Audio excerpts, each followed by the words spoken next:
జై శ్రీరామ్. అందరికీ నమస్కారం. మన హిందూ ధర్మం ప్రకారం ఇంటి ఇల్లాలని లక్ష్మీదేవితో పోలుస్తారు. కాబట్టి నీ భర్త ఆదాయం పెరగాలన్న, మీ పిల్లల భవిష్యత్తు బాగుండాలన్న వివాహమైన ఆడవారు తప్పనిసరిగా కొన్ని నియమాలు పాటించాలి. లేకపోతే కష్టాలు పాలవుతారని మన వేద పురాణాలు చెబుతున్నాయి. ఇలాంటి నియమాలు పాటించకుండా ఉండే స్త్రీల ఇంట్లోకి లక్ష్మీదేవి ఎప్పటికీ రాదని కూడా మన వేద పురాణాలు చెబుతున్నాయి.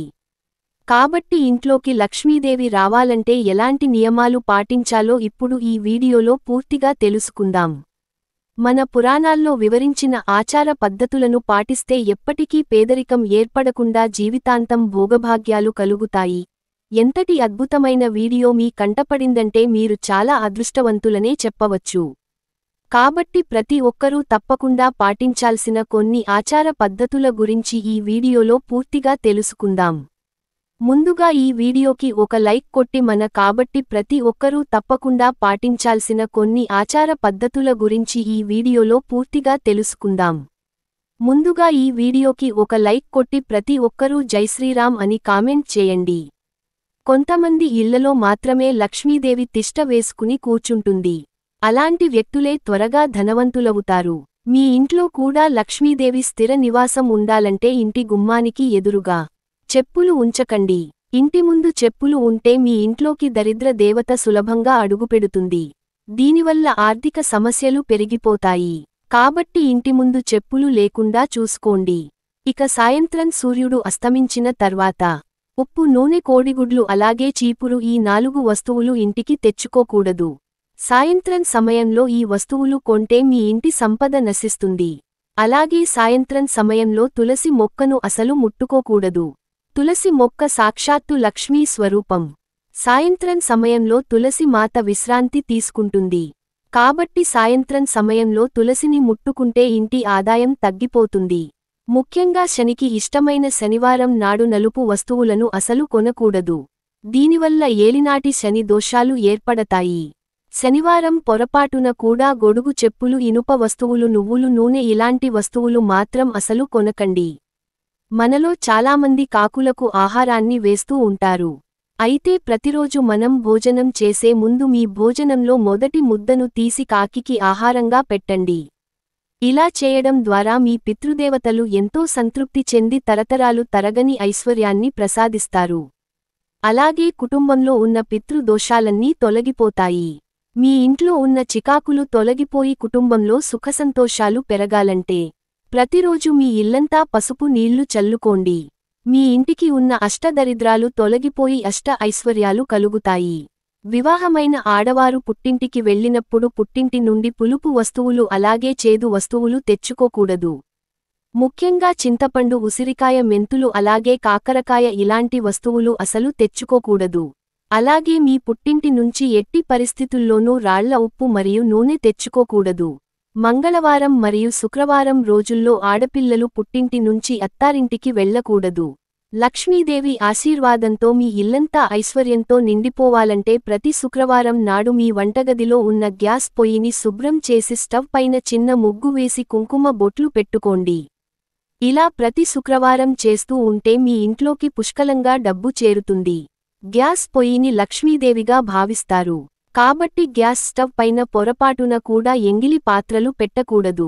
పిల్లలు భవిష్యత్తు బాగుండాలనుకుంటే ప్రతిరోజు మీ పిల్లలు నిద్రపోయే ముందు సరస్వతి దేవికి నమస్కారం చేయించండి. మంచి విద్యాబుద్ధులు సిద్ధిస్తాయి. ముఖ్యంగా ఏదైనా మంగళవారం నాడు దగ్గరలో ఉన్న ఆంజనేయ స్వామి దేవాలయానికి వెళ్లి అక్కడున్న భక్తులకు మీ పిల్లలు చేతులు మీదుగా అరటి పండ్లను పంచిపెట్టండి. ఇక మీ పిల్లల భవిష్యత్తు అద్భుతంగా ఉంటుంది. ఇక ఆడవాళ్లు ఎట్టి పరిస్థితుల్లోనూ కాళ్లు ఊపకూడదు. సుమంగళి స్త్రీలు కాళ్లు ఊపుతూ ఉంటే ఆ కుటుంబంలో కష్టాలు ఏర్పడతాయి. ఇక స్త్రీలకు నెలసరి వచ్చిన మొదటి 3 రోజులు చాలా నిష్టగా ఉండాలి. నెలసరి వచ్చిన మొదటి 3 రోజులు కొత్త బట్టలు ధరించకూడదు. అలాగే శుభకార్యాలకు వెళ్లకూడదు. మొదటి 3 రోజులు వంటగదిలో ఉన్న అన్ని వస్తువులను ముట్టుకోకూడదు. ఇక నెలసరి 5వ రోజున స్త్రీలు ఖచ్చితంగా తల స్నానం చేసి ఇల్లంతా శుభ్రం చేసుకుని పసుపు నీళ్లు చల్లుకోవాలి. అలాగే పూజగదిని కూడా శుభ్రం చేసుకోవచ్చు. ఇక ప్రతి ఒక్కరూ తప్పనిసరిగా ఉదయం 8 గంటల్లోపే స్నానం చేయాలి. అప్పుడే మీ కుటుంబానికి సుఖసంతోషాలు కలుగుతాయి. ఎవరైతే ఆలస్యంగా స్నానం చేస్తారో అలాంటి ఇళ్లలో పేదరికం మొదలవుతుంది. అలాగే ఉదయం 9 గంటల లోపే ఇంట్లో దీపారాధన పూర్తి చేసుకోవాలి. అప్పుడు మాత్రమే మీ పూజలకు రెట్టింపు పుణ్యం కలుగుతుంది. అయితే ఉదయం చేసే పూజల కన్నా సాయంత్రం చేసే పూజలకు కోటిరెట్లు పుణ్య ఫలితం కలుగుతుందని మన వేద పండితులు వివరిస్తున్నారు.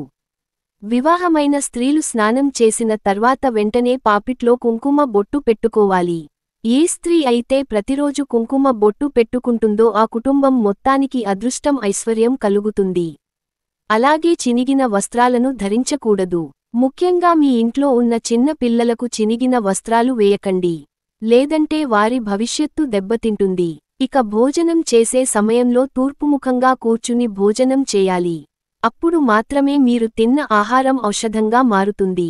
భోజనం తినేటప్పుడు తుమ్ము వస్తే వెంటనే చేతులు శుభ్రం చేసుకోవాలి. మంచం పైన కూర్చుని భోజనం చేయకూడదు. ఇక సాయంత్రం చీకటి పడ్డాక చీపురుతో ఇంటిని ఊడవకూడదు. సాయంత్రం సమయంలో ఇల్లు ఊడిస్తే మీ సంపద వెంటనే నశిస్తుంది. ఇక చీకట్లో కూర్చుని భోజనం చేయకూడదు. దీనివల్ల దీర్ఘకాలిక అనారోగ్య సమస్యలు ఏర్పడతాయి.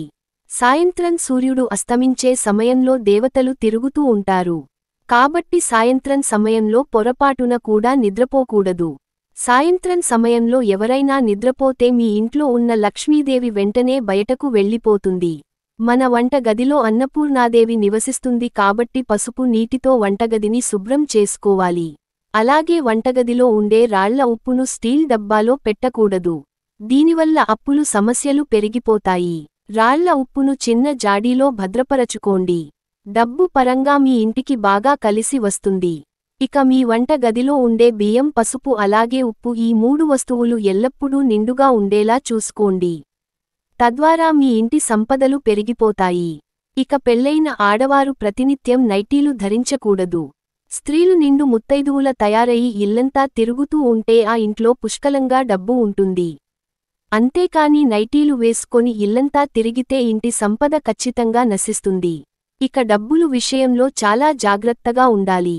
డబ్బు సాక్షాత్తు లక్ష్మీదేవి కాబట్టి డబ్బును మంచం పైన పెట్టకూడదు. అలాగే డబ్బును లెక్కించేటప్పుడు చేతికి ఉమ్ము పెట్టి లెక్కించకూడదు. స్త్రీలు ఉదయం నిద్ర లేవగానే పాచి ముఖంతో వంట చేయకూడదు. స్నానం చేయకుండా వంట చేస్తే మీరు తిన్న ఆహారం జీర్ణం కాదు. దీనివల్ల అనారోగ్య సమస్యలు పెరిగిపోతాయి. కాబట్టి స్త్రీలు స్నానం చేసి వంట చేయాలి. లేదా ముఖం శుభ్రంగా కడుక్కొని కాళ్ళు చేతులు శుభ్రం చేసుకుని వంట చేసుకోవచ్చు.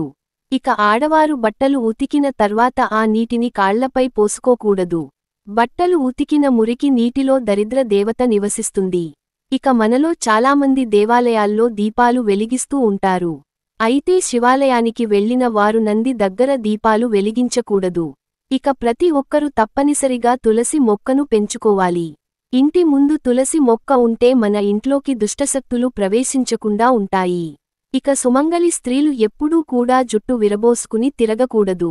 స్త్రీలు జుట్టు విరబోసుకుని తిరిగితే దుష్టశక్తుల త్వరగా ఆకర్షించి మీ ఇంట్లోకి అడుగుపెడతాయి. ఇల్లు ఊడ్చే చీపురును నిటారుగా ఉంచకూడదు. దీనివల్ల డబ్బు సమస్యలు ఏర్పడతాయి. కాబట్టి చీపురును అడ్డంగా పెట్టుకోవాలి. ఇక వంట గదిలో ఉపయోగించే మసిబట్టలను సాయంత్రం సమయంలో ఉతకకూడదు. ప్రతిరోజు దీపారాధన చేయడం అలవాటు చేసుకోవాలి. ప్రతిరోజు దీపారాధన చేయలేని వారు ప్రతి శుక్రవారం ఖచ్చితంగా లక్ష్మీదేవిని పూజించండి. లక్ష్మీ అనుగ్రహంతో ఐశ్వర్య ప్రాప్తి సిద్ధిస్తుంది. ప్రతి శుక్రవారం కుంకుమతో లక్ష్మీదేవికి పూజ చేసి ఆ కుంకుమను మంగళసూత్రానికి పెట్టుకుంటే మీ భర్తకు బాగా కలిసి వస్తుంది. స్త్రీలు వేసుకునే మంగళసూత్రం హృదయం కింద వరకు ఉండాలి. అప్పుడు మాత్రమే మీ భర్తకు దీర్ఘాయుష్షు కలుగుతుంది. ఇంటి ఇల్లాలు తెల్లవారుజామునే నిద్రలేచి ఇంటి ముందు కల్లాపి చల్లి ముగ్గు వేసుకోవాలి. అయితే రాత్రి సమయంలో మాత్రం ఇంటి ముందు ముగ్గులు వేయకండి. జై శ్రీరామ్.